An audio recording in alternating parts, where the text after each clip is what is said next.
So hello students, आज हम लोग एक सिमुलेशन के थ्रू 1D मोशन को समझेंगे। जैसा कि आप देख पा रहे हैं, यहाँ पे एक स्केल लाइन बना रखी है और यहाँ पे ये पर्सन है और ये 0 मीटर पे खड़ा हुआ है। तो ये ओरिजिन हो गया। और अगर ये पार्टिकल या ये पर्सन राइट साइड जाता है तो इसकी पोजीशन पॉजिटिव में आएगी, और अगर ये लेफ़्ट साइड में जाएगा तो यहाँ पे नेगेटिव में आएगी। अभी मैं इसमें यहाँ पे जो वैल्यूज़ हैं वो सेट किया हूँ ज़ीरो पे। तो देखिए अभी ये टाइम भी कितना दिखा रहा है, 0 सेकेंड्स, पोजीशन भी 0 मीटर, वेलोसिटी भी 0 मीटर पर सेकेंड, और एक्सेलरेशन भी 0 मीटर पर सेकेंड स्क्वायर। तो यहाँ पे जो वेलोसिटी वेक्टर है वो वेलोसिटी वेक्टर भी शो किया जाएगा।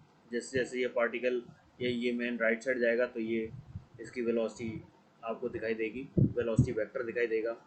और जैसे इसकी वेलोसिटी चेंज होगी तो एक्सेलरेशन वेक्टर शो होगा, तो वो एक्सेलरेशन आपको एक वेक्टर से शो किया जाएगा। अब यहाँ पे अगर देखें तो यहाँ पे एक एक्स टी इक्वेशन फॉलो हो रही है, दैट इज़ 2 sin t + 2। और इसी इक्वेशन के हिसाब से ये पार्टिकल जो है अपनी पोजीशन चेंज करेगा। इसको अगर आप मैथमेटिकल टर्म्स में निकालना चाहते हैं तो ये एक्स टी की वैल्यू अगर आपको दी है तो यहाँ से आपको वेलोसिटी का कर्व अगर आपको चाहिए तो आपको डिफरेंशिएट करना पड़ेगा, that will form 2 cos t। और देन अगेन आप अगर इसको डिफरेंशिएट करते हैं तो एक्सेलरेशन का ग्राफ मिलेगा। तो हम यहाँ पे एक्स टी, वी टी और यहाँ पे एक्सेलरेशन तीनों का ग्राफ देखेंगे, और ये एक्सप्रेशन जो है वो एक्सप्रेशन हम फॉलो करेंगे इधर 2 sin t + 2 वाला। तो मैं आपको ये सारे जो पार्ट्स हैं, पोजीशन, वेलोसिटी और एक्सेलरेशन, ये तीनों दिखाता हूँ किस तरीके से इसका पोजीशन चेंज कर रहा है। तो देखिए स्टार्ट करते हैं। देखिए अब ये पार्टिकल राइट साइड गया, फिर अब ये लेफ़्ट साइड आया, फिर ये राइट साइड गया, फिर ये लेफ़्ट साइड गया। तो यहाँ पे देखिए आप बार बार इसकी जो वेलोसिटी है वो अपना डायरेक्शन चेंज कर रही है, और जैसे जैसे अब इसकी वेलोसिटी कम हो रही है वैसे वैसे एक्सेलरेशन की डायरेक्शन जो है वो अपोजिट काम कर रही है। जैसे ये थोड़ी देर रुकता है तो अब देखिए एक्सेलरेशन यहाँ पे ये अपोजिट डायरेक्शन में लगने लगता है, क्योंकि चेंज इन वेलोसिटी की तरफ बेसिकली ये पॉइंट करता है। और अगर हम देखें तो यहाँ पे जो वेलोसिटी है पहले ये पॉजिटिव साइड में, देन फाइनली फिर ये नेगेटिव साइड में होने लगती है। तो इसीलिए एक्सेलरेशन वेक्टर जो है वो नेगेटिव साइड में होने लगता है। पहले एक्सेलरेशन पॉजिटिव डायरेक्शन में होता है और अब ये एक्सेलरेशन नेगेटिव डायरेक्शन में होने लगता है। तो ये वेलोसिटी वेक्टर और एक्सेलरेशन वेक्टर आपको दिख रहा है। टाइम आपका हमेशा ही बढ़ता जाता है, ये आपको पता ही है। तो ये टाइम जैसे जैसे इंक्रीज कर रहा है वैसे वैसे यहाँ पे एक्सेलरेशन और वेलोसिटी में फ़र्क आ रहा है। हम इसके चार्ट को देखते हैं। चार्ट अगर हम देखें यहाँ पे, तो अगर मैं यहाँ पे इसका वेलोसिटी टाइम और एक्सेलरेशन टाइम कर्व देखूँ तो ये आपको पता है कि ये जो पोजीशन है ये चेंज हो रही है।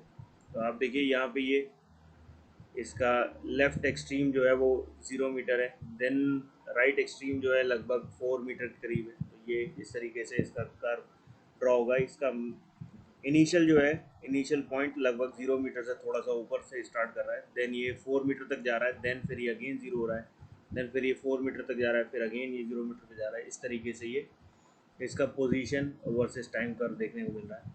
अगर मैं वेलोसिटी टाइम कर्व की बात करूं तो यहाँ पे अगर आप देखें तो ये जो वेलोसिटी है ये, अगर मैं 2 sin t + 2 देख रहा हूँ तो ये एक्स टी कर्व है। अगर इसको डिफरेंशिएट करते हैं तो यहाँ पे वेलोसिटी मिल जाएगी 2 cos t।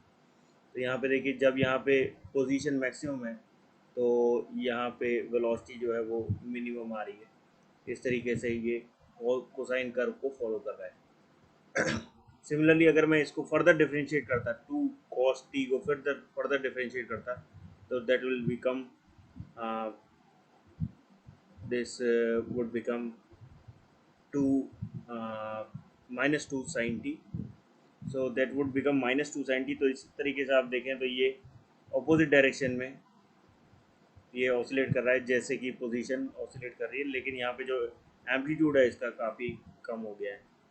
तो इस तरीके से आप देख सकते हैं, क्योंकि यहाँ पे देखिए आप ये वर्टिकल में स्केल जो है वो बहुत डिफरेंट है। ये 0 से 30 जा रहा है, फिर 30 से 60 जा रहा है, जबकि यहाँ पे अगर आप देखो वेलोसिटी में 0 से +6 मीटर पर सेकेंड एंड 10 12 मीटर पर सेकेंड, इसलिए आपको ये हाइट ज़्यादा दिख रही है, लेकिन एक्सेलरेशन में ये कम दिख रही है।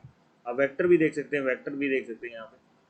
तो ये जब पॉजिटिव साइड में तो ये आपका जो एरो है ये थोड़ा ऊपर की साइड हो जाएगा, और जब ये नीचे है तो ये नेगेटिव साइड बता रहा है।